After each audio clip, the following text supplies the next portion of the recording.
கிறிஸ்துவா இருந்தவரும் இருக்கிறவரும் வருகிறவருமாகிய சர்வ வல்லமையுள்ள யாவாகிய யாசுவ மீசியாவுடைய அதிகாரமுள்ள நாமத்தில் கடந்து வந்திருக்கிற ஒவ்வொரு பிள்ளைகளையும் யாசுவ மீசியாவுடைய நாமத்தில் நான் உங்களை ஆசீர்வதிக்கிறேன். யாவுடைய கரம் உங்களோடு கூட இருந்து உங்களை பாதுகாத்து வழி நடத்துவதாக. அல்லேலூயா, அல்லேலூயா. இன்றைக்கு யாவாகிய யாசுவ மீசியா நம்மோடு கூட பேசும்படியாக 1 தீமோத்தேயுடைய புஸ்தகம் அதனுடைய 6வது அதிகாரம் அதனுடைய 3வது வசனத்திலிருந்து 13வது வசனம் வரைக்கும் யாராவது சத்தமாக வாசிங்க. ஒருவன் தம்முடைய யாவாகிய யாசுவ மீசியாவின் ஆரோக்கியமான வசனங்களையும் தேவபக்திக்கு ஏற்ற உபதேசங்களையும் ஒப்புக்கொள்ளாமல் வேற்றுமையான உபதேசங்களை போதிக்கிறவனானால் அவன் இருமாப்பு உள்ளவனும் ஒன்றும் அறியாதவனும் தர்க்கங்களையும் வாக்குவாதங்களையும் பற்றி நோய் கொண்டவனுமாயிருக்கிறான். அவைகளாலே பொறாமையும் சண்டையும் தூசணங்களும் பொல்லாத சம்சயங்களும் உண்டாகி கெட்ட சிந்தனை உள்ளவர்களும் சத்தியம் இல்லாதவர்களும் தேவபக்தி ஆதாய தொழில் என்று எண்ணுகிறவர்களுமாயிருக்கிற மனுஷர்களால் உண்டாகும் மாறுபாடான தர்க்கங்களுக்கு பிறக்கும். இப்படிப்பட்டவர்களை விட்டு விலகு. போதும் என்கிற மனதுடன் கூடிய தேவபக்தியை மிகுந்த ஆதாயம். உலகத்திலே நாம் ஒன்றும் கொண்டு வந்ததும் இல்லை, இதிலிருந்து நாம் ஒன்றும் கொண்டு போவதும் இல்லை என்பது நிச்சயம். உண்ணவும் உடுக்கவும் நமக்கு உண்டாயிருந்தால் அது போதுமென்று இருக்க கடவோம். ஐஸ்வர்யவான்களாக விரும்புகிறவர்கள் சோதனையிலும் கண்ணியிலும் மனுஷரை கேட்டிலும் அழிவிலும் அவிழ்த்துகிற மதிகேடும் சேதமுமான பலவித இச்சைகளிலும் விழுகிறார்கள். பண ஆசை எல்லா தீமைக்கும் வேறாயிருக்கிறது. சிலர் அதை இச்சித்து விசுவாசத்தை விட்டு வழுவி அநேக வேதனைகளாலே தங்களை உருவ குத்தி கொண்டிருக்கிறார்கள். நீயோ தேவனுடைய மனுஷனே, இவைகளை விட்டோடி நீதியும் தேவபக்தியும் விசுவாசத்தையும் அன்பையும் பொறுமையும் சாந்த குணத்தையும் அடையும்படி நாடு. விசுவாசத்தின் நல்ல போராட்டத்தை போராடு. நித்திய ஜீவனை பற்றிக்கொள். அதற்காகவே நீ அழைக்கப்பட்டாய். அநேக சாட்சிகளுக்கு முன்பாக நல்ல அறிக்கை பண்ணினனுமாயிருக்கிறாய். நம்முடைய கர்த்தராகிய யாசுவ மீசியாவின் பிரசன்னமாகும் வரைக்கும் நீ இந்த கற்பனையை மாசில்லாமலும் குற்றமில்லாமலும் கை கொள்ளும்படிக்கு வாசிக்கப்பட்ட வேத பகுதியில் ஒரு நீண்ட வசனத்தை நாம் வாசித்தோம். ஆனால் வாசித்த வேத பகுதியில் நம்முடைய நிலை என்ன? ஆரோக்கியமான வசனங்களையும் தேவ பக்திக்கேற்ற உபதேசங்களையும் ஒப்புக்கொள்ளாமல் வேற்றுமையான உபதேசங்களை போதிக்கிற மனுஷர் மத்தியில் நாம் வாழ்ந்து கொண்டிருக்கிறோம். இன்னைக்கு எல்லாரும் நம்மளை தான் சொல்லுவாங்க. ஆனால் புதுசாக ஒரு சத்தியம் ஒரு சகோதரர் சொன்னாராம். எப்படி? முன்னாடியெல்லாம் நல்லா பிரசங்கம் பண்ணிட்டு இருந்தார், இப்போ தொண்டை கிளிய யாசுவா யாசுவான்னு கத்திட்டு இருக்கிறாரு அப்படின்னு ஒரு சகோதரர் என்னை பற்றி சொல்லியிருக்கிறார் வீடியோவில். நான் என்ன சொல்கிறேன் அப்படின்னா, நேற்றைக்கு மனுஷர்களால் நான் கற்றுக்கொண்ட உபதேசத்தில் உண்மை உள்ளவனாக இருக்க அதை நான் பிரஸ்தாபப்படுத்தி கொண்டிருந்தேன். ஏனென்றால் யாவுடைய சத்தம் இன்னதென்று சரியாக அறியவில்லை. ஆனால் வேதம் சொல்லுகிறது, பரிசுத்த ஆவி உங்களிடத்தில் வரும்போது நீங்கள் வேதத்தை சரியா அறிவீங்கன்னு சொல்லியிருக்கு. சுமார் 25 வருடங்களாக பரிசுத்த ஆவியினுடைய ஏவுதலால் ஏவப்பட்டு இன்றைக்கு சத்தியத்தை அறிந்து சத்தியவானாய் வாழ்ந்து அநேகரை சத்தியத்திற்குள் வழிநடத்த யாவாகிய யாசுவ மீசியாவே மெய்யான யா என்று சொல்லி பிரசங்கிப்பதற்கு அவர் எனக்கு பலன் கொடுத்து கொண்டிருக்கிறார். அதனால் நல்ல கத்துறேன், நான் இல்லைன்னு சொல்லவில்லை. ஏன்னா பிரசங்கம் பண்ணுறது அன்பா பேச சொல்லலை, கோழைத்தனமா பேச சொல்லலை. பிரியமான சகோதரர்களே, உங்களை இன்றைக்கு ஆண்டவராகிய யாசுவா உங்களை ரட்சிப்பாராக, உங்களை வழிநடத்துவாராக. உங்களுடைய இன்னல்களிலிருந்து, உங்களுடைய துக்கங்களிலிருந்து, உங்களுடைய போராட்டங்களிலிருந்து உங்களை பாதுகாப்பாராக. உங்களுக்கு அவர் கார் தருவாராக, உங்களுக்கு அவர் பங்களா தருவாராக. இதல்ல செய்தி. சத்தத்தை கேட்டுக்கொண்டிருக்கிற தேவ ஜனமே, நீ பாவம் செய்து கொண்டிருக்கிறாய், உன் பாவத்திலிருந்து நீ வெளியே வா என்று சொல்லி அதிகாரம் உள்ளவனாய் கத்த சொல்லி இருக்கிறார். யாசுவா கோழைத்தனமாக பேசவே இல்லையே இந்த பூமியில் இருந்த போது. அவர் அதிகாரம் உள்ளவராய் பேசினார். ஏன்? அவருடைய சீசர்கள், ஏன் இந்தியாவிற்கு வந்த தோமா கோழையாக பேசினாரா? ராஜாக்கள் மத்தியில் பேசினார், அதிகாரிகள் மத்தியில் பேசினார். ஏன் எதற்காக? யாசுவா சொன்னார், அவரை குறித்து பேசுகிற வார்த்தைகள் அதிகாரம் உள்ளதாய் கடந்து வர வேண்டும். இருதயத்தில் இடிக்கிற இடியின் நிமித்தமாக அவன் மனம் திரும்ப வேண்டும். சத்தம் அப்படி அவனுக்குள்ள போய் இடிக்கணும். அல்லேலூயா. அந்த சத்தம் அவனுக்கு மறக்கக்கூடாது. அல்லேலூயா. அதுக்காக தான் சொல்றார். இன்னைக்கு யாசுவா நம்மோடு கூட சொல்லுகிறார், தர்க்கங்களும் கெட்ட உபதேசங்களும் பாவ செயல்களும் இச்சைகளுக்குள்ளாக கடந்து போகிற காரியங்கள், பண ஆசைகளை எல்லாம் விட்டுவிட்டு நீ போராட கத்துக்கொள்ள வேண்டும். 12வது வசனத்தை வாசிங்க. விசுவாசத்தில் நல்ல போராட்டத்தை போராடு. விசுவாசத்தில் நல்ல போராட்டத்தை போராடு. நித்திய ஜீவனை பற்றிக்கொள். நித்திய ஜீவனை பற்றிக்கொள். அதற்காகவே நீ அழைக்கப்பட்டாய். அழைக்கப்பட்ட அழைப்பு ஒன்று இருக்குது. இதுக்கு தான் நீ அழைக்கப்பட்ட. இச்சைகளுக்காக அழைக்கப்படல, ஆசைகளுக்காக நீ அழைக்கப்படல. பிரிசியாசுவா, நீ அழைக்கப்பட்ட அழைப்பு நல்ல போராட்டத்தை போராடுவதற்காக, நித்திய ஜீவனை சுதந்திரித்துக் கொள்வதற்காக, அதை அறிக்கை பண்ணும்படிக்குத்தான் உன்னை அழைத்திருக்கிறார். அப்ப இன்னைக்கு உன்னை அழைச்சிருக்கிற அழைப்புல 3 காரியம் இருக்குது. இந்த 3 காரியத்திற்காக நீ ஓடணுமே தவிர, உன்னுடைய மனம் போன போக்கில் நீ ஓடினால் சர்வ வல்லமையுள்ள தேவன் உனக்கு எதுவும் செய்ய மாட்டார். பிரிசியாசுவா, அல்லேலூயா. உண்மையாக சொல்றேன், இந்த உலகம் உனக்கு ஏராளமான நன்மைகளை தரும், ஆனால் அவருடைய ராஜ்யத்தை தராது. தராது.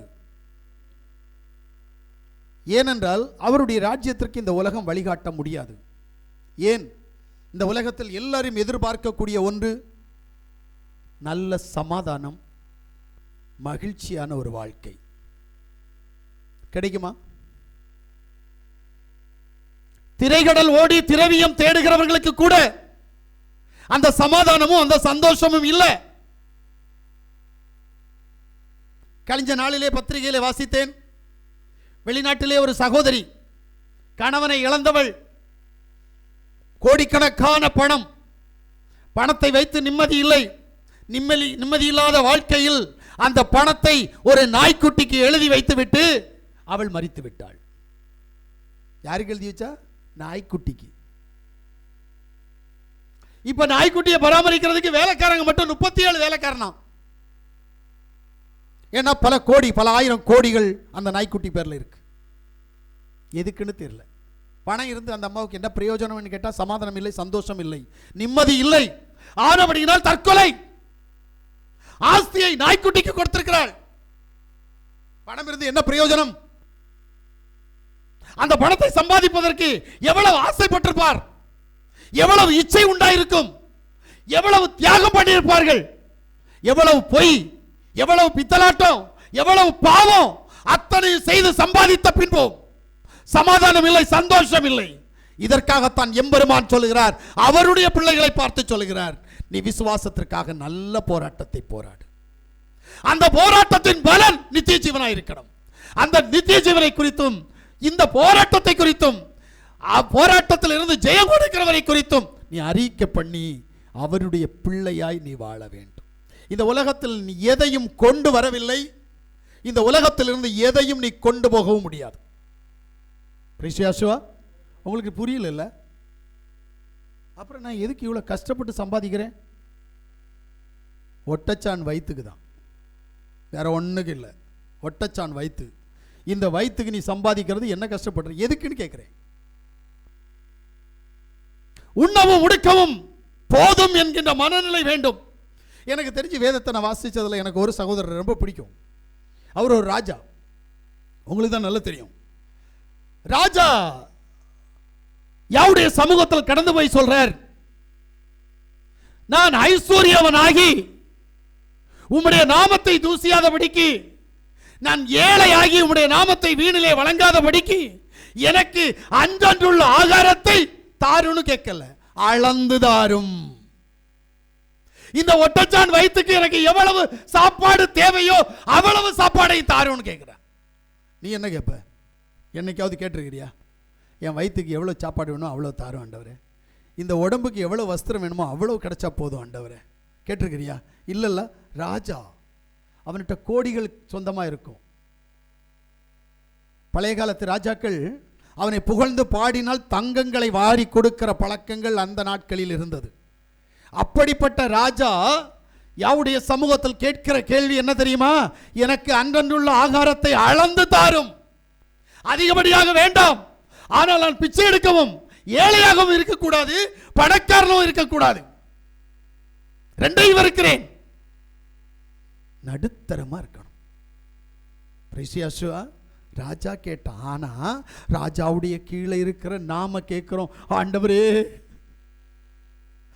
எனக்கு சாப்பாட்டுக்கு இன்னைக்கு, நாளைக்கு, நாளை கழிச்சு நான் என்ன பண்ணுவேன், நாளை தினத்தை குறித்து கவலைப்படாது என்றாரு. ஆனா நம்ம நாளை தினத்தை குறித்து தான் கவலைப்பட்டு இருப்போம். ஒன்று தெரியுமா?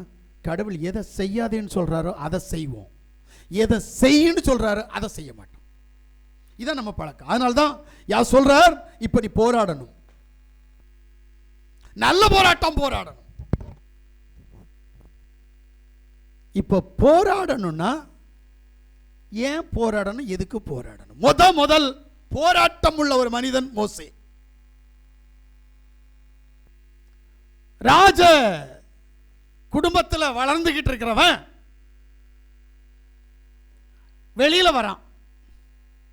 அதை விட்டு வெளியில வந்த போது யாவாகிய தேவன் அவனை அழைக்கிறார். முச்செடியில் தரிசனமாகி மோசையை அழைக்கிறார். மோசே வருகிற போது பரிசுத்தம் இல்லாமல் வருகிறான். ஆனபடியினால் சொல்றார், மோசே இது பரிசுத்த பூமி, நீ முதல்ல பரிசுத்தமாவா. அவன் பாப்பா, என்ன என்கிட்ட பரிசுத்தம் இல்லை, காலில் சப்பல் இருக்க முதல்ல கலத்தி போட்டு வா அப்படின்ற. உடனே அவன் சப்பலை கலத்தி போட்டு வருவான். அவன்கிட்ட பேச ஆரம்பிக்கிறார். என்ன பேசுறார் தெரியுமா? நீ போராடணும், நீ போராடணும், நல்ல போராட்டம் ஒன்று போராடணும். என்ன அப்படின்னா, என் ஜனங்கள் அடிமைத்தனத்தில் இருந்து கதறுகிறார்கள், அவர்களுடைய கூக்குரல் என்னுடைய காதுகளிலே தொலித்துக் கொண்டிருக்கிறது. ஆனபடியினால் அவர்களுக்காக நீ போராட வேண்டும்.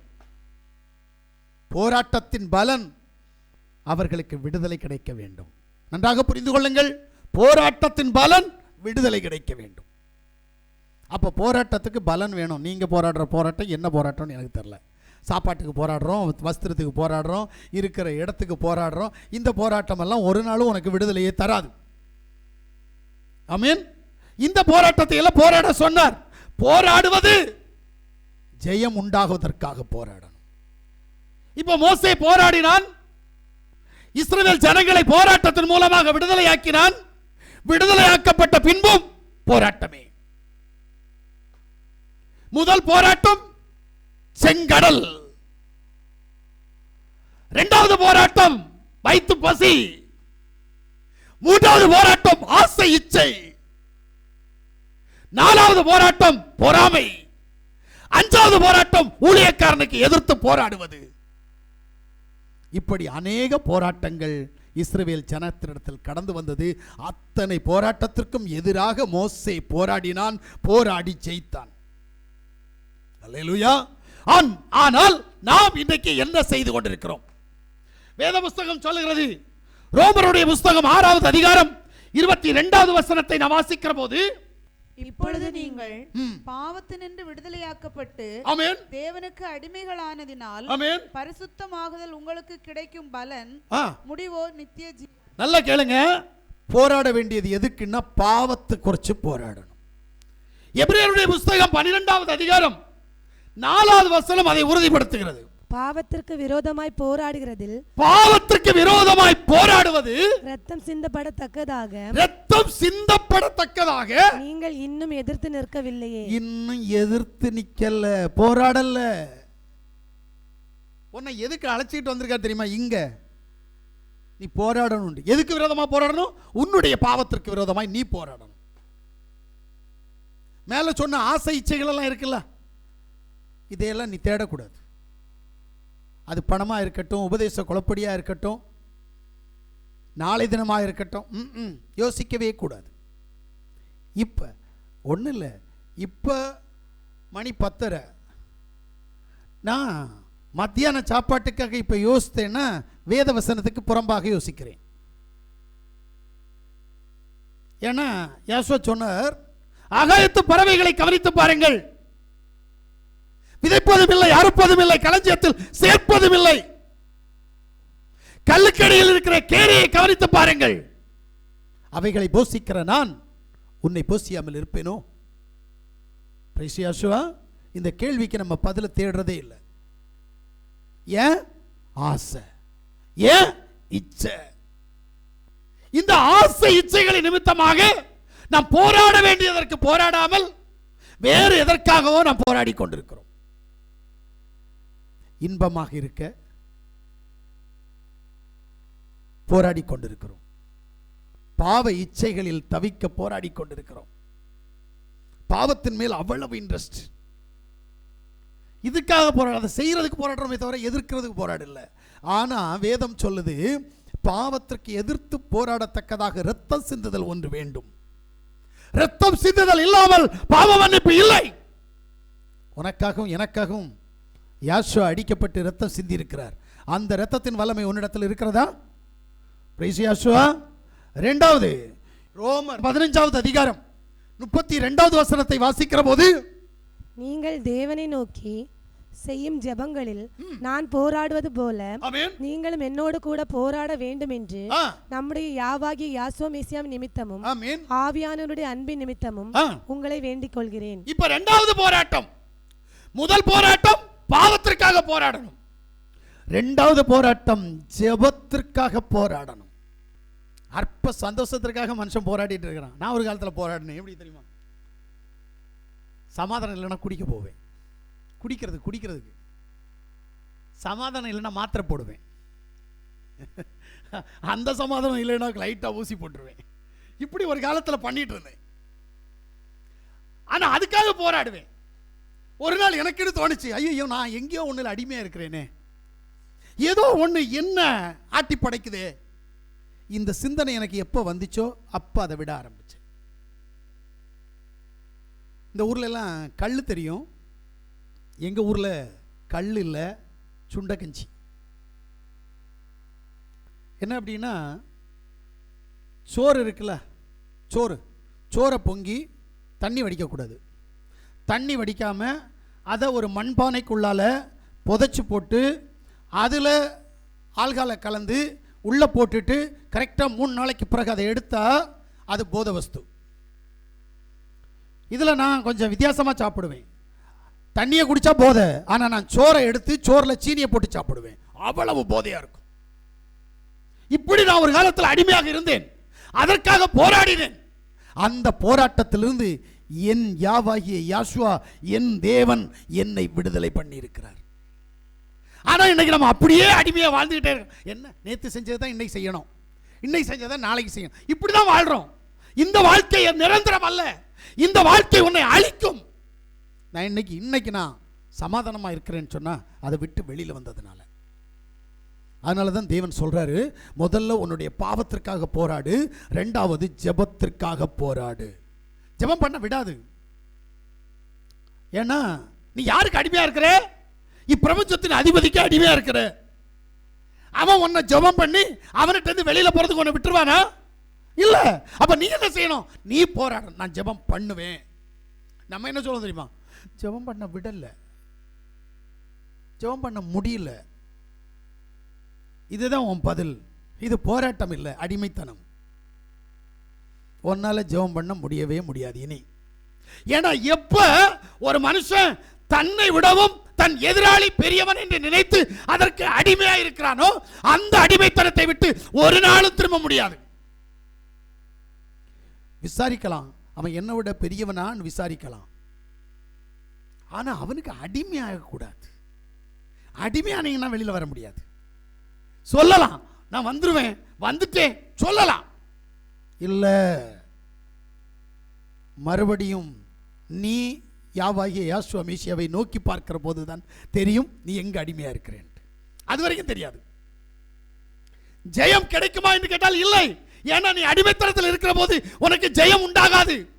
அதுக்காக போராட தெரிந்தால், நீ போராடினால் கண்டிப்பா ஜெயிக்க முடியும். நம்ம தான் போராடவே மாட்டோமே. அடுத்து சொல்றார், கொலோசியருடைய புஸ்தகம் 1வது அதிகாரம் 28, 29 வாசிக்கிற போது, எந்த மனுஷனையும் மேசியா யாசுவாவுக்குள் தேறினவனாக நிறுத்தும்படிக்கு அவரையே நாங்கள் அறிவித்து எந்த மனுஷனுக்கும் புத்தி சொல்லி எந்த மனுஷனுக்கும் எல்லா ஞானத்தோடும் உபதேசம் பண்ணுகிறோம். அதற்காக நான் எனக்குள்ளே வல்லமையாய் கிரியை நடப்பிக்கிற அவருடைய பலத்தின்படி போராடி பிரயாசப்படுகிறேன். என்ன பண்ணணும்? போராடி பிரயாசப்பட வேண்டியது எதுக்கு? உன் சகோதரனை யாசுவா மேசியாவுக்குள் கொண்டு வருவதற்காக, அவர்களை சத்தியத்தின் பாதையிலே நடத்துவதற்காக நீ போராட வேண்டும். நம்ம என்ன செஞ்சிட்டு இருக்கோம் தெரியுமா? அவனுடைய அடிமைத்தனத்தை போல நானும் அடிமைத்தனமாக மாற வேண்டும் என்பதற்காக போராடுகிறோம். ஒருத்தன் ஜெபம் பண்ண மாட்டான், அவன் கூட சேர்ந்து ஜெபம் பண்ணாமல் இருக்கிறதுக்கு என்ன வழி? ஒருத்தன் தண்ணி அடிக்கிறான், அவன் கூட சேர்ந்து தண்ணி அடிக்கிறதுக்கு என்ன வழி? ஒருத்தன் கஞ்சா அடிக்கிறான், அவன் கூட சேர்ந்து கஞ்சா அடிக்கிறதுக்கு என்ன வழி? இந்த வழியில போராடுகிறோமே தவிர அவனை ரட்சிப்பதற்காக, அவனை மனம் திரும்புவதற்காக, அவனை யாவாகிய யாசுவா மேசியாவுடைய சமூகத்தில் கொண்டு போய் சேர்ப்பதற்காக நாம் போராடுவதில்லை. அப்படின்னா உனக்கு ஜெயம் உண்டாகாது, அப்படின்னா உனக்கு நித்திய ஜீவன் கிடைக்காது. அல்லேலூயா. அதனால தான் யாசுவா சொல்றார், வேத புஸ்தகத்தை திறந்து வாசிங்க. யோவானுடைய புஸ்தகம் 8வது அதிகாரம் 34 to 36 வரைக்கும். நீ சொல்ற யாசுவா என்ன செஞ்சார் தெரியுமா? பிதா சொன்னதை கேட்டார். கேட்டாரா இல்லையா? அறிவு இருக்குதா உனக்கு? நீ பிதாவே இல்லைன்ற அப்படின்னு உடனே இப்போ யாராவது ஒரு ஆள் சொல்லுவாங்க. இந்த யாசுவா என்ன சொன்னார் தெரியுமா? எப்பா பிதா பிதான்னு ஒருத்தர் சொல்றேன்ல, உனக்கு தெரியுமா? உனக்கு தெரியாது. அவரை நான் தான் அறிமுகப்படுத்துறேன். அவரை தெரியணும்னா என்கிட்ட வா, நான் காட்டித்தரேன். எப்படி? அவரை உனக்கு தெரியணும்னா என்கிட்ட வா, நான் தான் காட்டுவேன். உனக்கு அவரை தெரியாது, நீ அவரை பார்க்க முடியாது. நான் தான் அவரை கண்டேன், அவர் என்னோடு கூட இருக்கிறார், நானே அவர். ஆனா உனக்கு புரியாது. ஆனா என்னை குறித்து சாட்சி சொல்வதற்கு ஒரு ஆள் வேண்டும். ஆனபடியினால் நான் என் பிதாவை கூப்பிடுகிறேன். அல்லேலூயா. அந்த பிதா யார் என்று கேட்டால் அவர் எனக்குள்ளே இருக்கிறார். நானும் சொல்லுவேன், நான் யாருன்னு நீ பார்த்துட்டு இருக்கிற இந்த முகமும் இந்த சரீரமும் நான் இல்லை, நான் இந்த சரீரத்திற்குள் இருக்கிறேன். அல்லேலூயா. எனக்கு இந்த பூமியில வந்ததிலிருந்து போறது வரைக்கும் அடையாளம் இந்த உடம்பு. நான் இந்த பூமிக்கு வர்றதுக்கு முன்னாடியே நான் இருக்கிறேன். இந்த உலகம் உண்டாவதற்கு முன்னாடியே நான் இருக்கிறேன். இந்த உலகம் அழித்தாலும் நான் இருப்பேன். ஆனால் இந்த நிறமும் இந்த முகச்சாயிலும் என்னுடையதல்ல, நான் வேற. ஏனென்றால் என்னை சிருஷ்டித்தவர் அவரை போல என்னை சிருஷ்டித்தார். அல்லேலூயா. அவரை போல என்னை சிருஷ்டித்தார். அந்த சிருஷ்டிப்பு ஆதியாகமத்துடைய புஸ்தகம் 1வது அதிகாரம் 27வது வசனத்தின்படி என்னை சிருஷ்டித்து, ஆதியாகமம் 2வது அதிகாரம் 7வது வசனத்தின்படி மண்ணை சிருஷ்டித்து மண்ணுக்குள்ளே என்னை அனுப்பினார். நான் அந்த மண்ணுக்குள் கடந்து போன போது அந்த மண்ணுக்கு ஜீவாத்மா என்று பெயர் வைத்தார். அல்லேலூயா. இந்த சரீரம் மண்ணு. இந்த மண்ணான சரீரத்திற்கு நான் எதையும் தேடக்கூடாது. நான் உள்ள இருக்கிற எனக்காக எனக்கு நானே தேடிக்கொள்ள வேண்டியது நித்திய ஜீவன்.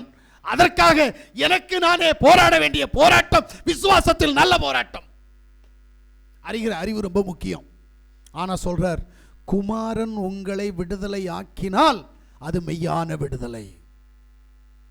இன்னைக்கு உண்மையிலே விடுதலை இருக்கா?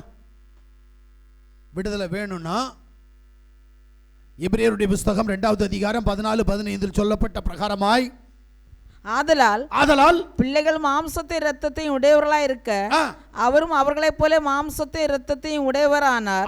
மரணத்துக்கு அதிகாரியாகிய பிசாசானவனை தமது மரணத்தினாலே அழிக்கும்படிக்கும் ஜீவகாலம் எல்லாம் மரண பயத்தினாலே அடிபதனத்துக்குள்ளானவர்கள் யாவரையும் விடுதலை பண்ணும்படிக்கும் அப்படியானார். வாசிக்கப்பட்ட வேத பகுதியின்படி சர்வ வல்லமையுள்ள தேவன் பிள்ளைகள் மாம்சத்தை இரத்தத்தை உடையவர்களாய் இருக்கிறபடியினால் அவரும் அவர்களைப் போல் மாம்சத்தை இரத்தத்தை உடையவரானார் அல்லவா? அவரை நீ குமாரன் என்று சொல்லுகிறாய். எதுக்கு? அவருடைய சரீரத்துக்கு தான் நீ குமாரன் சொல்ற, அவருக்கு இல்லை. அவர் பிதா. அவர் பிதா. அந்த பிதாவாகிய தேவன் இந்த பூமியில் மனிதனாய் கடந்து வந்தபடியினால் அவர் குமாரன். இந்த குமாரன் பிதாவாகிய குமாரன் யாவாகிய யாசுவா உன்னை விடுவித்தால் உனக்கு விடுதலை. அல்லேலூயா. நன்றாக புரிந்து கொள்ளுங்கள். அவர் உன்னை விடுதலை ஆக்கினால்தான் உனக்கு விடுதலை. நீயா விடுதலையே சுதந்திரித்துக் கொள்ள முடியாது, போராடத்தான் செய்யணும். நீ யாரும் விடுதலை பெற்றுக்கொள்ள முடியாது. சரி, ஓட்டப்பந்தயத்தில் ஓடுறாங்கள, ஓடுறவங்களாலெல்லாம் ஜெயிக்க முடியுமா? முடியாது. உடனே நீ சொல்லு, என்ன பாஸ்டர் கண்டிப்பாக ஒருத்தன் ஃபர்ஸ்ட் ப்ரைஸ் வாங்குறான்ல? உண்மை, நான் இல்லைன்னு சொல்லல.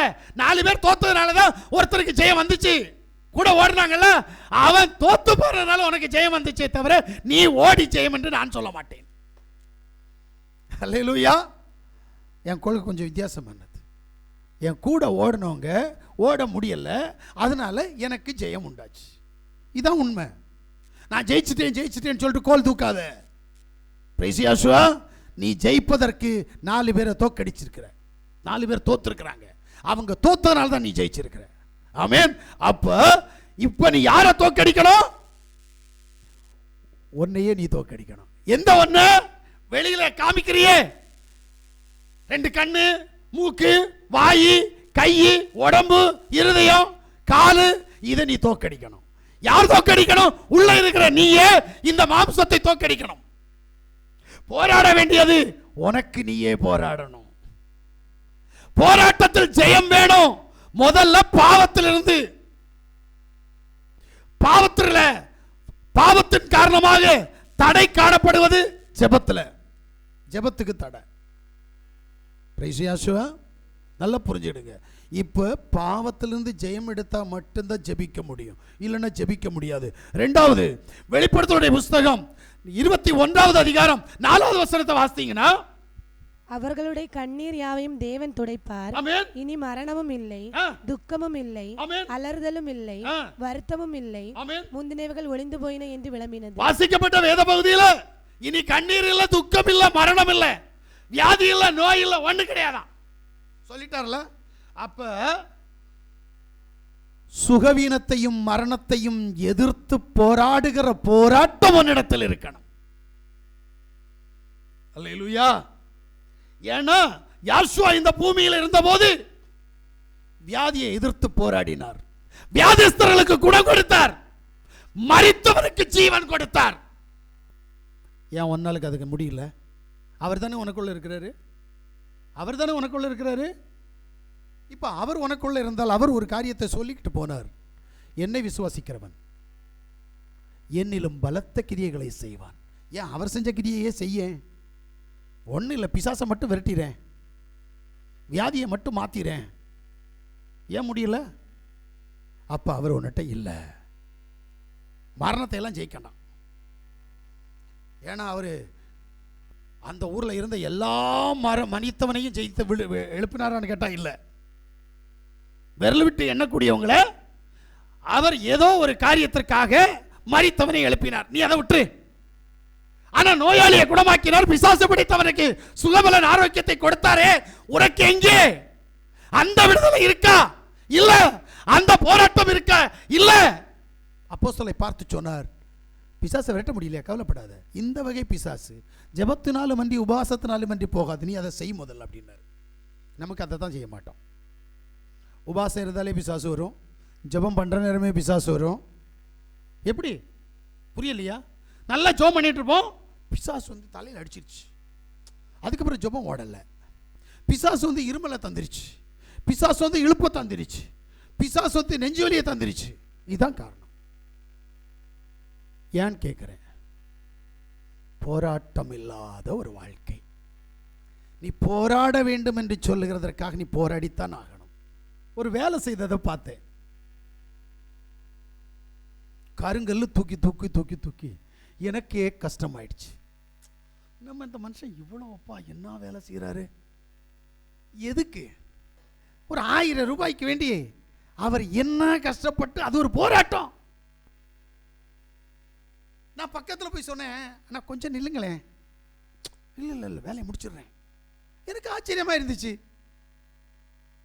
அந்த ஒரு 1000 ரூபாய்க்கு வேண்டி அவர் என்ன போராட்டம் போராடினார்னு நான் யோசிச்சு பார்த்தேன்.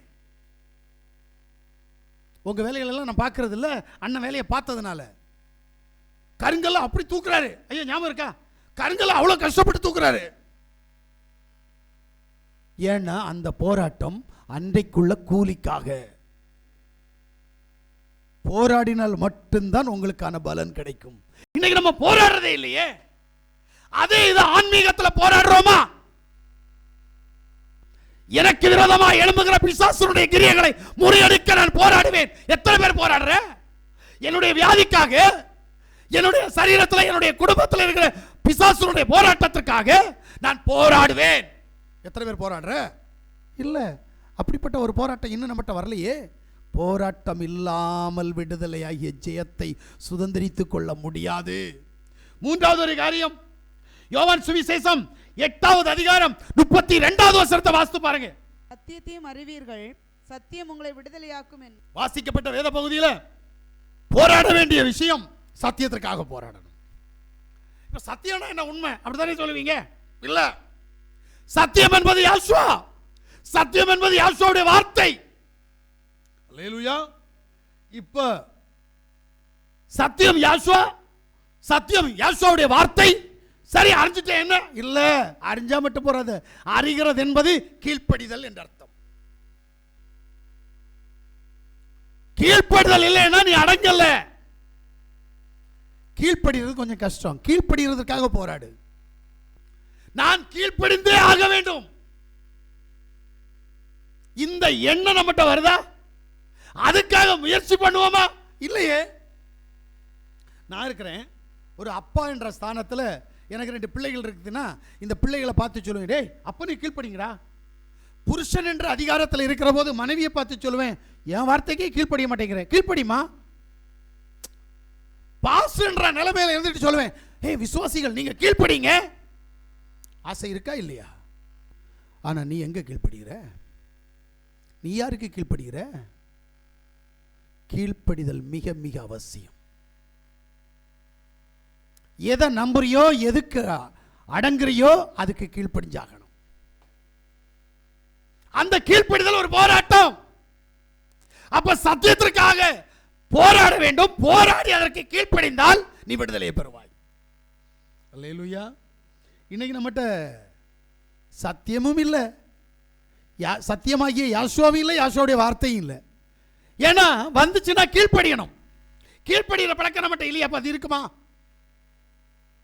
இருக்கவே இருக்காது. ஏன்னா நீங்க சொல்றபடி சத்தியம் என்பது உண்மைதான். அவர் யாசுவா தான், அவர் யாசுவாவுடைய வார்த்தை தான். அவருக்கும் அவருடைய வார்த்தைக்கும் கீழ்ப்படியவில்லை என்று சொன்னால் அது உன்னிடத்தில் இருக்காது. அது இல்லை என்று சொன்னால் உனக்கு ஜெயம் உண்டாகாது. சத்தியம் உன்னிடத்தில் இல்லையானால் உன்னுடைய எதிராளியாகிய பிசாசை நீ ஜெயிக்க முடியாது.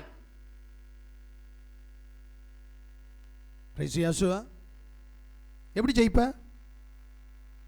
ஏன்னா ஒன்னால ஜெயிக்க முடியாதுங்க. ஒன்னுட்டு இன்னொரு வல்லமை கடந்து வரணும். அவருடைய வல்லமை கடந்து வராம ஒன்னால எதையும் செய்ய முடியாது. இந்த சரீரத்திற்கு ஒரு வல்லமை இருக்கிறதுனால் என் கைகாலை நீட்டுகிறேன். இந்த சரீரத்திற்கு ஒரு வல்லமை இருக்கிறதுனால் நான் பேசிக் கொண்டிருக்கிறேன். இந்த சரீரத்திற்கு ஒரு வல்லமை இருக்கிறபடினால் நான் நடந்து கொண்டிருக்கிறேன். இந்த சரீரத்திற்கு ஒரு வல்லமை இருக்கிற வரைக்கும் இந்த சரீரம் கிரியை செய்யும். இந்த சரீரத்தில் இருக்கிற வல்லமை இதை விட்டு கடந்து போனால் இதை பிடம் என்று சொல்கிறோம். அல்லேலூயா. அதுவரைக்கும் மனிதன், அதுவரைக்கும் திறமைசாலி, அதுவரைக்கும் ஞானவான், அதுவரைக்கும் பல வட்டங்கள். ஆனால் உள்ளே இருக்கிறவன் கடந்து போனால் இவன் பிணம். ஏன்? அவனுக்கு கொடுத்த மரியாதை, மதிப்பு எல்லாம் மண்ணோடு மண் மட்கி விட்டது. அப்ப இது யாருக்கு என்று கேட்டால் இந்த சரீரத்திற்கல்ல, உள்ளே இருக்கிறவனுக்கு. இப்போ உள்ளே இருக்கிறவன் போய்விட்டான். தயவு செய்து புரிந்து கொள்ளுங்கள், உங்களை ஆளுகிறவனுக்கு நீங்கள் கட்டுப்பட வேண்டும். இப்போ உங்களுக்குள்ள யார் இருக்கா? உங்களுக்குள்ள யாசுவா இருக்கிறாரா? உங்களுக்குள் யாசுவாவுடைய வார்த்தை இருக்கிறது என்று சொன்னால் நீங்கள் அதற்கு கீழ்ப்படிவீர்களே. ஆனால் அதற்கு விரோதமாய் கடந்து வருகிற சத்துருடைய கிரியைகள், பிசாசுடைய போராட்டங்கள், இப்பிரபஞ்சத்தின் ஆவிகள், வானமண்டலத்தில் உள்ள பொல்லாத ஆவிகள் எதுவும் ஒன்றை நெருங்க முடியாது. நம்ம எல்லாருக்கும் ஆசை பிசாசை ஜெயிக்கணும். எப்படி ஜெயிக்கும்? எல்லாருக்கும் வியாதியை ஜெயிக்க ஆசை. எப்படி ஜெயிப்ப? மருத்துவரிடத்தில் கடந்து போனால் டாக்டர் கடைசியாக ஒரு வார்த்தையை சொல்லுவான், நான் படித்தது 16 பண்ணிட்டேன், இனி கொஞ்சம் கஷ்டம்தான். ஒன்று செய்யுங்களேன், கடவுளை தேடுங்களேன். உங்கள் கடவுள் நம்பிக்கையில் தான் இருக்கு. கடைசியாக எல்லா டாக்டர்களும் சொல்லக்கூடிய வார்த்தை இது. ஏன்னா அவன் படித்த விஷயத்தை செஞ்சு முடிச்சிட்டான், ஒன்றும் நடக்கலை. இப்போ அவர் நினைச்சா எல்லாம் நடக்கும். ஏன்னா அவர் பெரிய டாக்டர். என்ன மாதிரி ஒரு ஆதாம் ஒரு மனுஷன் இருக்கிறான், அவனை படுக்க போடுறாரு. அன்னைக்கு கத்தி இல்லை, ஆப்ரேஷன் கருவி இல்லை, ஒன்றும் கிடையாது. படுக்க போட்டாரு. படுக்க போட்டு விழாவில் இருக்கிற எலும்பை எடுத்துட்டாரு. எப்படி எடுத்தாரு? நான் இன்னும் கேள்வியாக யோசிச்சுட்டு இருக்கிறேன். விழாவில் இருக்கிற எலும்பை எடுத்துட்டு அந்த இடத்தை அடைச்சிட்டாரு. ஆனால் பல வருஷங்கள், பல ஆயிரம் வருஷங்களுக்கு பிறகு அந்த இடத்துல சந்ததியை கொண்டு வந்து வச்சுட்டாராம். எனக்கு அது என்ன புரியல ஒன்றும். விழா எலும்பை எடுத்துட்டு எடுத்த இடத்தை சதையினால் அடைத்தார். சதை இருந்த இடத்துல சந்ததியை வச்சுட்டார். அது எந்த சந்ததியை வச்சாருன்னா தெரியுமா? ஒரு கோத்திரத்தையே உள்ள கொண்டு வச்சுட்டார். யோசிக்கிறீங்களா? அப்ப இங்கே இருந்த எலும்பை எடுத்து ஒரு ஸ்திரீயாய் மாத்திட்டாராம். இந்த அம்மான்னு வச்சுக்கிடுங்களேன். இந்த அம்மாவை வச்சு என்ன செஞ்சிட்டாரு? ஒரு ஸ்திரீயா மாத்திட்டாரு. இந்த அம்மா பாட்டு வேற, ஆனா அந்த ஐயா பாட்டு வேற. அந்த ஐயா விழா எலும்பு இருந்த இடத்துல ஒரு கோத்திரத்தையே கொண்டு வந்து வைக்கிறாரு. என்ன கோத்திரம்? அது லேவி கோத்திரம். எப்படி? உனக்கு ஏதாவது புரியுதா? அப்ப இவ்வளவு எவ்வளவு பெரிய டாக்டர், எம்டி முடிச்சவனுக்கு கூட தெரியலையே இன்னைக்கு. ஆமீன். அப்ப எதையோ கொண்டு வந்து ஏதோ செய்யறாருன்னா அவர் எவ்வளவு பெரிய டாக்டர். அப்ப அவரை உனக்குள் கொண்டு வந்து அந்த மருத்துவர் மூலம் உனக்கு விடுதலை கிடைக்கணும். அந்த மருத்துவர் மூலம் நீ போராடணும். அந்த மருத்துவர் மூலம் நீ ஜெயம் உண்டாக்கணும். முடியுமா? சொல்ற அந்த மருத்துவர் தான் என் மருத்துவர் அப்படின்னு சொல்ற. ஆனா அவர் விரும்புற மாதிரி நீ செய்யறியான்னு கேட்டா இல்லையே. ஏன்? அதனால தான் நீ நித்திய ஜீவனை இழக்கிற. போராட வேண்டிய காரியத்திற்கு நீ போராடாமல் எதற்கோ போராடுகிறாய். ரேஷன் கடையில் நின்று அரிசிக்கு காத்திருக்கிற மாதிரி சாராய கடையில் நின்று காத்து நிற்கிறானுங்க. எதுக்கு? நித்திய ஜீவனுக்காகவா? இல்லையே.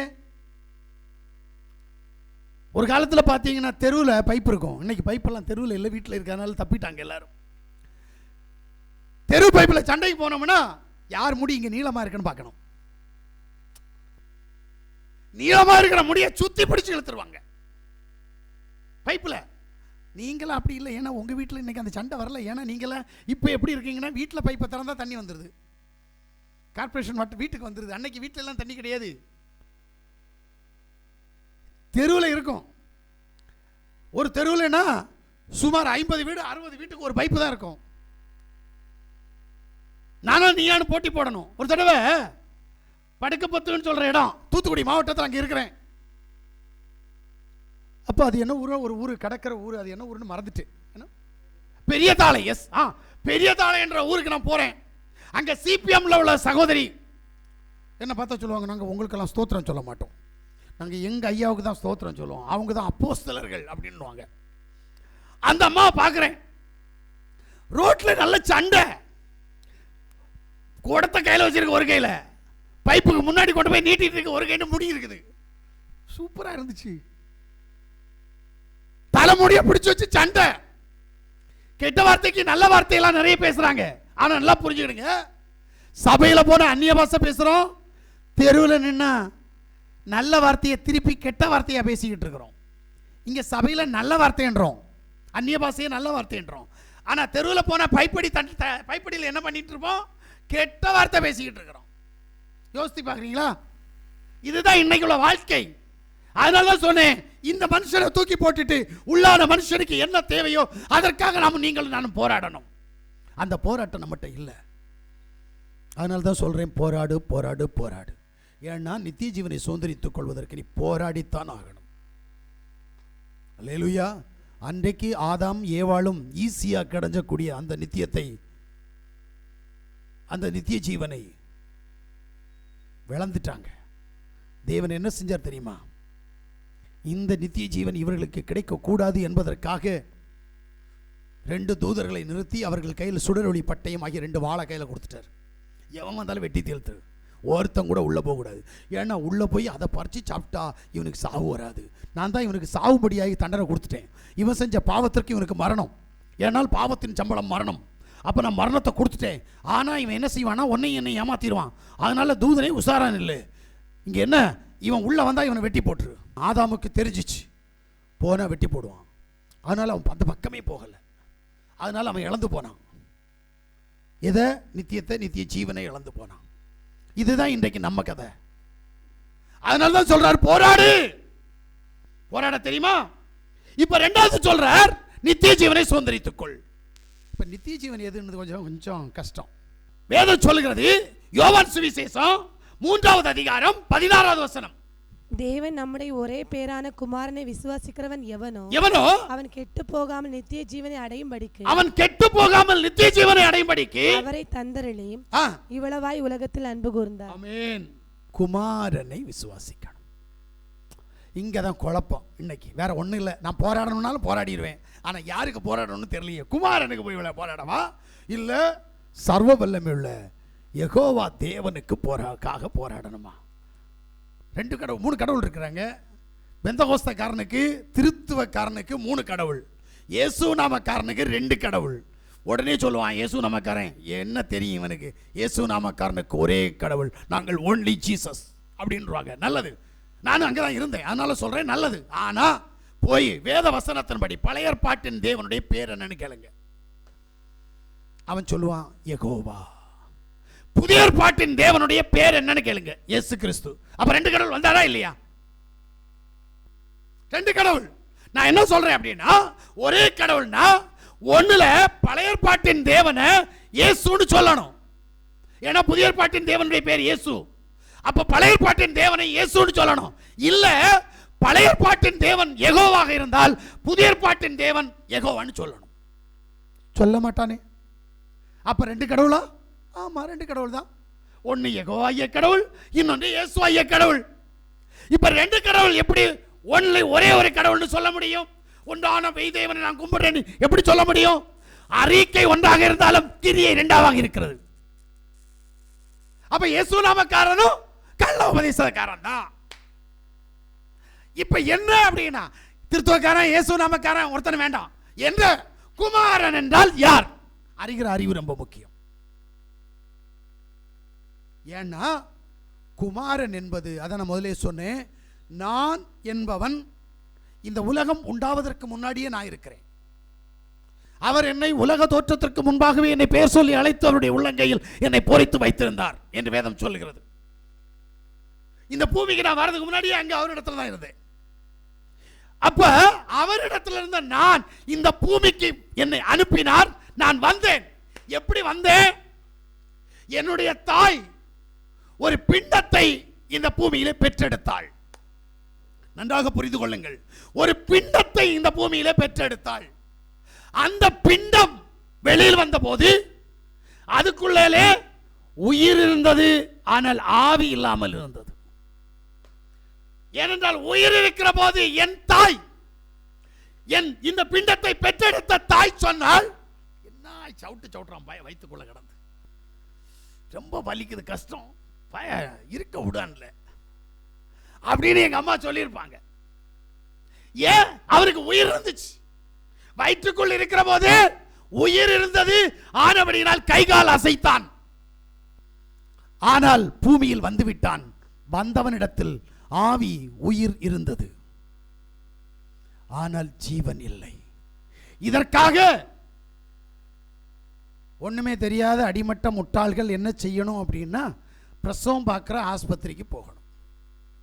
அங்க போய் பிரசவம் பார்க்கிற டாக்டர் இல்லது பிரசவம் பார்க்கிற நர்ஸ்கிட்ட போய் கேட்கணும், பிறந்த குழந்தைய இடது கை விரலுக்கு உள்ள கால் போட்டு 2 காலையும் போட்டு தலைகீழா குழந்தைய தொங்க விடுவாங்க.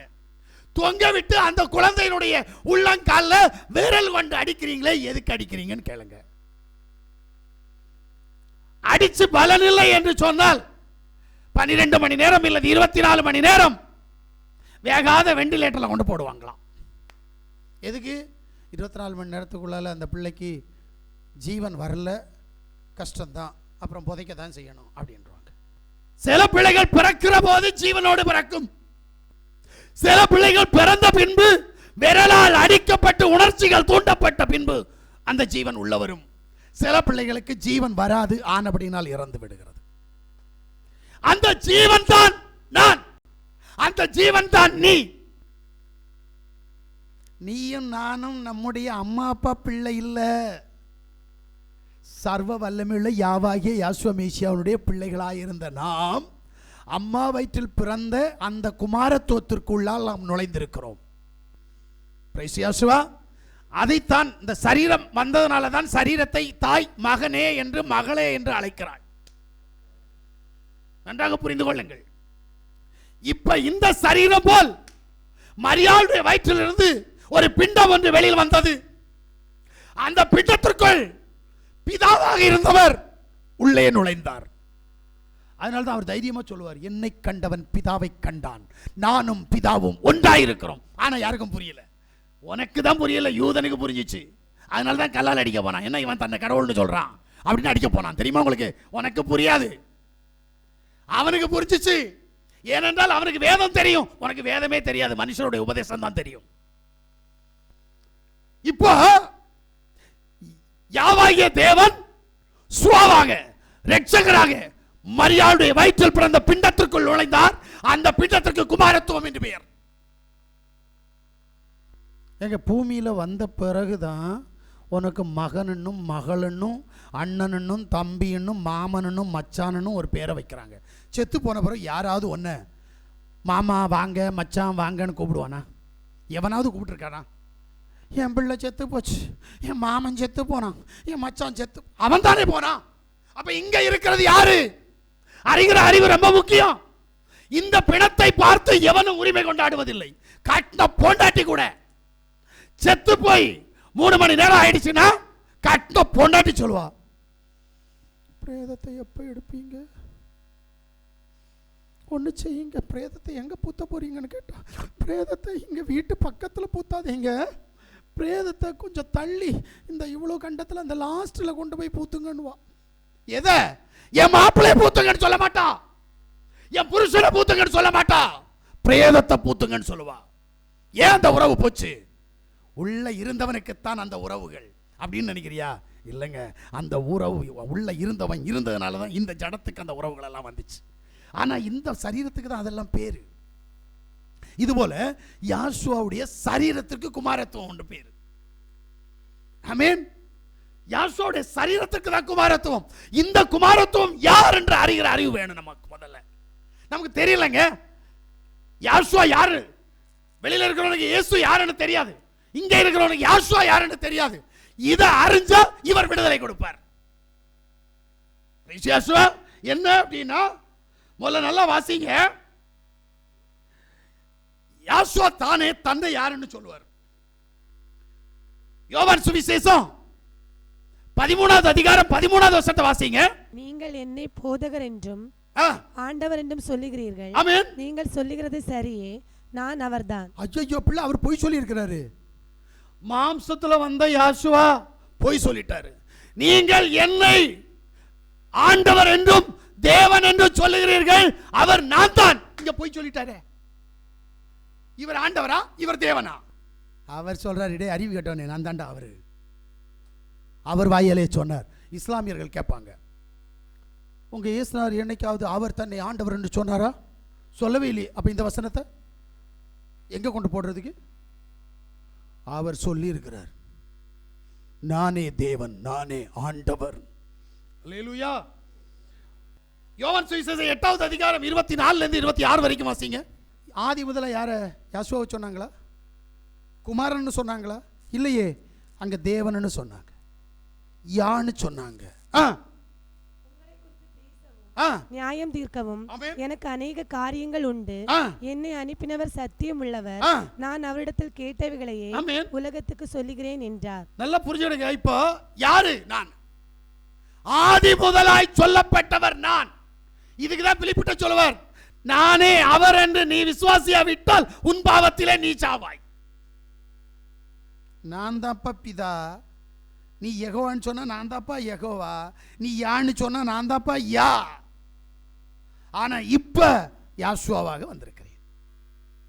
அதனால சொன்னார், என்னை கண்டவன் பிதாவை கண்டான்.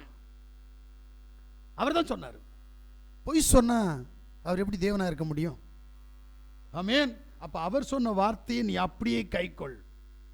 இப்ப லூக்கா 8வது அதிகாரம் 39வது வசனத்தை வாசிங்க. யாஷுவா அவனை நோக்கி, ஆ, நீ உன் வீட்டுக்கு திரும்பி போய் ஆ, தேவன் உனக்கு செய்தவைகளை எல்லாம் அறிவி என்று சொல்லி ஆ, அவனை அனுப்பிவிட்டார். ஆமென். அந்தபடி அவன் போய் ஆ. யாஷுவா தனக்கு செய்தவையெல்லாம் பட்டணத்தில் எங்கும் பிரசித்தப்படுத்தினான். யாசுவா குணப்படுத்தணும்ன்ற சொல்றாரு. நான் செஞ்சேன்னு சொல்லாத, தேவன் என்ன செஞ்சாரோ அதை போய் சொல்லுப்பா. இப்ப இவர் யாரா? தேவனா. யாருக்கு? யூதர்களுக்கு தேவனா.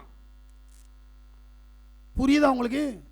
யூதர்களுடைய தேவன் தன்னை தேவன் என்று வெளிப்படுத்தினார். இதுக்காக யூதர்கள் அவர் மேல கல்லறிய போனாங்க தெரியுமா? யோசித்துக்கிடுங்க. சரி இருக்கட்டும்.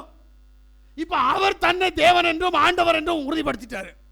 சரி, அவர் கூட இருந்த 12 சீசர்கள்ல எழுதினவங்க எல்லாம் என்ன சொன்னாங்க?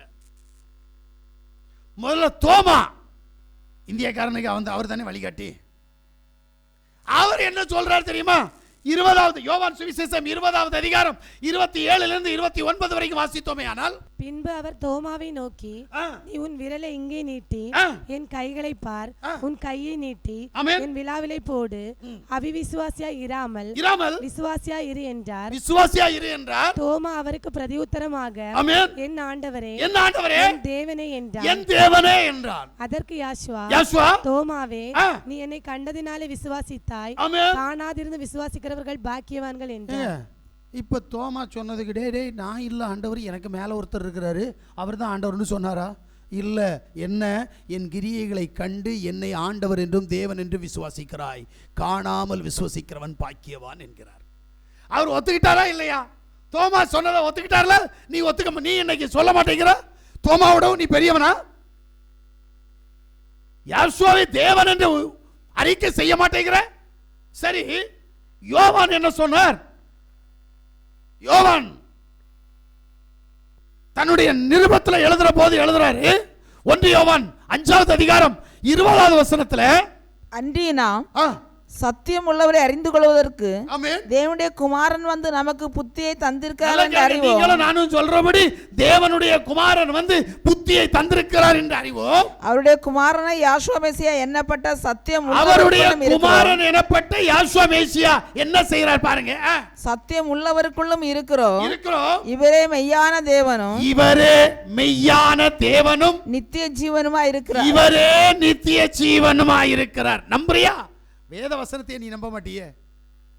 நம்பாம என்ன சொல்லுவ? இவர் 2வது கடவுள்னு சொல்லுவ. வேதம் சொல்லுது இல்லை, இவர் தான் கடவுள். ஆனா நம்மளாம் நம்ப மாட்டோம். ஏன்? இந்த வேதத்தில் இருக்கிற பரிசுத்தவான்களை விடவும் அவருடைய அப்போஸ்தலரை விடவும் நீயும் நானும் பெரியவன் நினைக்கிறோம்.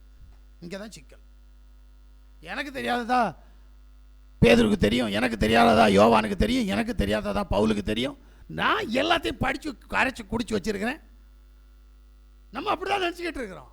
இல்லை, அவங்க மாம்சத்தில் வந்தவரோடு கூட உட்கார்ந்து அவரோடு கூட சாப்பிட்டு அவரோடு கூட உறங்கி இவர் யார் என்பதை அறிவிக்கிறார்கள். நீ இன்னைக்கு வரையும் அவருக்கு மூஞ்சியே தெரியாதே, அவருடைய கிரியைகள் என்னன்னு தெரியாதே, அவரை பற்றி அறிகிற அறிவு உன்கிட்ட இல்லையே. எப்படி அவரை அறிந்து அவரை நித்திய ஜீவன் என்று சுதந்திரித்துக் கொண்டு நீ நித்திய ஜீவனுக்குள் பிரவேசிப்பாய்? சரி, பவுல் என்ன சொல்றார் பாருங்க. ஏன்னா அவன் நல்ல ஒரு எபிரியன், நல்ல ஒரு யூத மார்க்கத்தை சேர்ந்தவன், யூத முறைமையின்படி நியாய பிரமாணத்தில் என்னிடத்தில் ஒரு குற்றத்தை காண முடியாது என்று சொன்னவன். இப்ப என்ன சொல்றான் பாருங்க.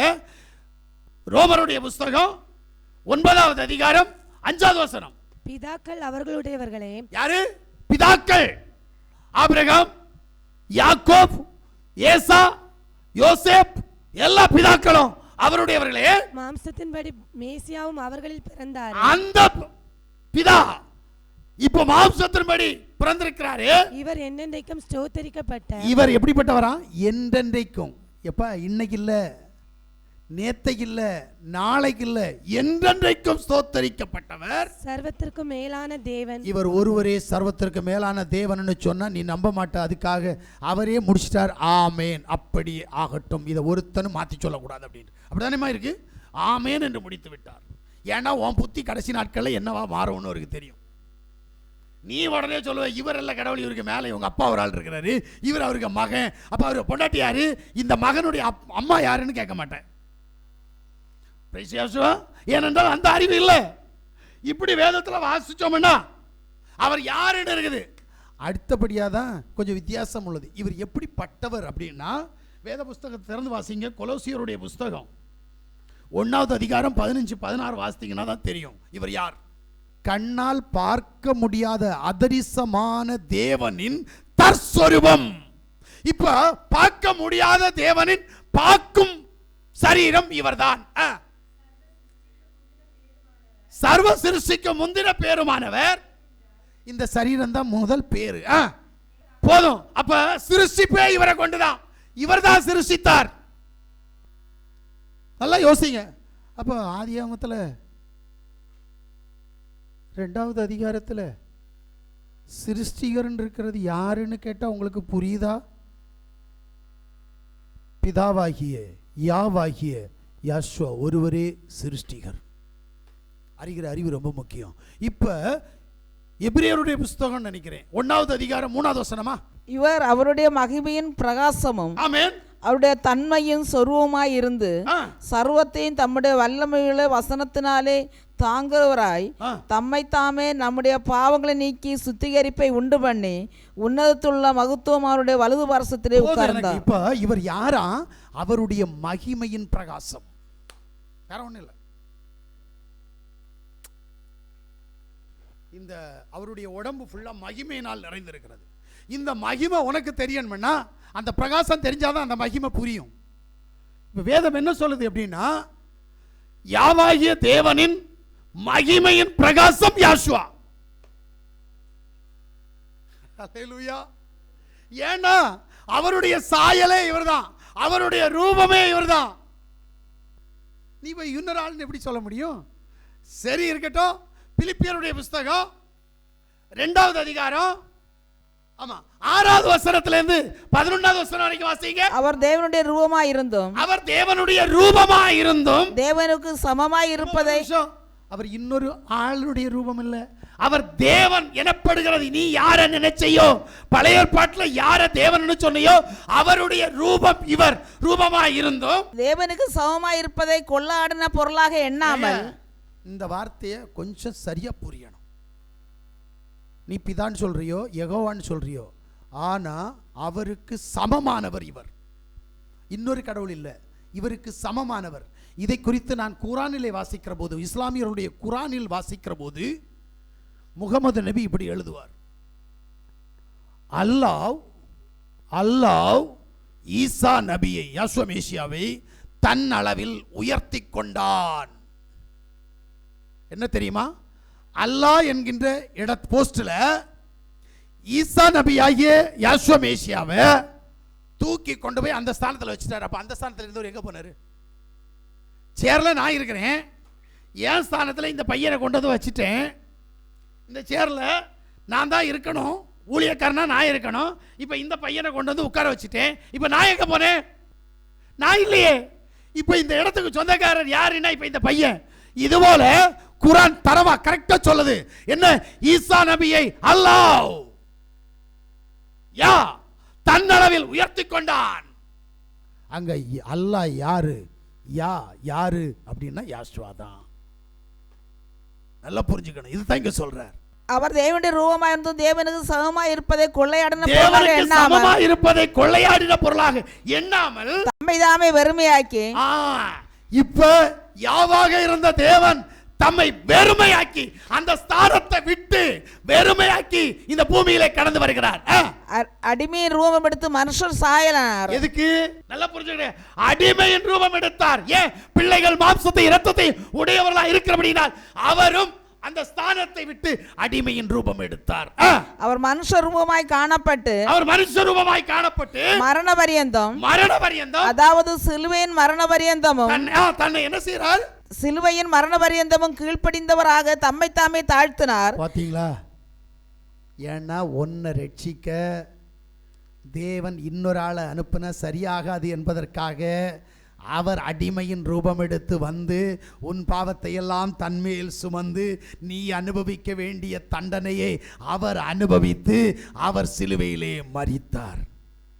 உனக்கு ஜெயம் தரும்படியாய் அவர் 3ஆம் நாளில் உயிர்த்தார். இத போய் என்ன சொல்லிட்டு இருக்கிற? அவர் குமார, அவருக்கு மேல அவங்க அப்பா ஒரு ஆள் இருக்கிறார். எங்க இதுக்குள்ள நீ பார்த்தேன்னா 10-11 நினைக்கிறேன். அந்த நாமம், ஏன்னா இந்த பூமியில வந்தார்ல, அவருடைய நாமத்திற்கு வானோர் பூமியில் உள்ளோர் பூமியின் கீழானோருடைய முழங்கால்கள் யாவும் முடங்கும்படியாய் கொடுக்கப்பட்ட அந்த உன்னத நாமம் சொல்றாரு. இதெல்லாம் உனக்கு புரியலையே? அப்புறம் நீ எப்படி போராடி நித்திய ஜீவனை சுதந்திரித்துக் கொள்வ? இவரை சர்வ வல்லமையுள்ள தேவன் என்று விசுவாசித்தால் மட்டுமே உனக்கு நித்திய ஜீவன். இவரே மெய்யான தேவன் என்று சொல்லி விசுவாசித்தால் மட்டுமே உனக்கு நித்திய ஜீவன். இல்லைன்னா உனக்கு நித்திய ஜீவன் இல்லை. அப்ப வேதம் சொல்லுகிறபடி அவரை நீ விசுவாசித்து அவரை அறிக்கை பண்ணணும். இப்ப குமாரன் அறிக்கை பண்ணாத. அவர் ஒருவரே மெய்யான தேவன். அவர் தன்னுடைய ஜனத்துக்கு, நீ அவருடைய ஜனமான்னு கேட்டா இல்ல, நீ காட்டொலிவ மரம், நீ நாய்க்குட்டி. நல்லா புரிஞ்சுக்கணும். வேதம் சொல்லுது ஒண்ணு இல்லை, நீ காட்டொலிவ மரமா இருக்கிற இல்ல நாய்க்குட்டியா இருக்கிற. நீ ஒலிவோ மரத்தோடு இணைக்கப்பட்டால் மட்டுமே காட்டொலிவோ மரமாகிய நீ ஒலிவோ மரமாக மாறுவாய். நாய்க்குட்டி ஆகிய நீ உன்னுடைய விசுவாசத்தின் மூலமாகத்தான் அவருடைய பிள்ளையாக மாறுவாய். அப்பதான் மேஜையில உட்கார்ந்து சாப்பிட முடியும். இல்லைன்னா மேஜையில இருந்து கீழே விடுற துணிக்கே தான் சாப்பிட்டுட்டு இருப்ப. இதுக்கு வித்தியாசம் நமக்கு தெரியணும். யாசுவா இப்ப அவர் என்ன செய்யறாரே, ஒன்னு கொண்டு போய் இஸ்ரவேல் ஜனங்களுக்கு ஏற்றபடி அந்த ஸ்தானத்தில் உன்னை உயர்த்தணும்னா அவரை இஸ்ரவேலின் தேவனாக, உன்னுடைய தேவனாக நீ ஏற்றுக்கொள்ளணும்.